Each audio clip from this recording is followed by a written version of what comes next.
माँ के हाथों से कंघी लेते हुए सुजाता कुछ दम भरे स्वर में बोली, लाओ माँ, मैं तुम्हारे बाल बांध देती हूँ। सरला देवी कुछ बोली नहीं, चुपचाप कंघी सुजाता के हाथों में थमा दी। कुछ देर सुजाता इंतजार करती रही कि माँ कुछ कहे, कम से कम इतना तो कह ही सकती है, देखो तो बेटी आखिर बेटी होती है। माँ के हाथों से कंघी ले ली, लेकिन बहू तो कभी कहती भी नहीं। लेकिन सरला देवी तो कुछ बोली ही नहीं, न बेटी की प्रशंसा न बहू की बुराई। सुजाता के सब्र का बांध टूट रहा था। उसके मन में बचकानी सोच हिलोरे ले रही थी।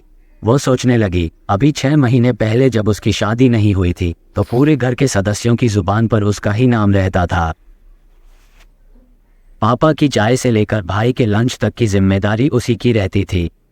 माँ की थायराइड की दवा तो वही याद दिलाती थी। खाने में क्या बनना है इस चिंता से तो माँ मुक्त ही रहती थी। जो तेरा जी चाहे बना ले, यही माँ का जवाब रहता था। भाई और पापा भी हर काम में उससे सलाह जरूर लेते थे। वो शादी करके ससुराल क्या गई और 2 महीने बाद ही भाई की शादी क्या हो गई कि सारे मायने ही बदल गए। जब वो ससुराल से आ रही थी तो रास्ते भर सोचते आई थी कि सभी उसकी कमी महसूस कर रहे होंगे। वो जितना सबका ख्याल रखती थी भला बहू थोड़े ही रखती होगी। पापा अखबार के साथ चाय के लिए बहू की राह तकते होंगे। माँ को भी अपनी दवा याद रहती भी होगी या नहीं। खैर, जाऊंगी तो माँ भी अपने मन का दर्द बांट कर जी हल्का कर लेंगी। आखिर माँ पापा को बेटी और बहू में फर्क तो नजर आ ही गया होगा। पता नहीं कैसे वे लोग एडजस्ट कर रहे होंगे। ये सोचकर उसका मन भारी हो गया था। यहाँ आने पर तो नजारा कुछ और ही दिखा। न पापा के चेहरे पर शिकन, न माँ के लबों पर बहू की शिकायतें, न ही भाई के दिलेर स्वभाव में कोई कमी।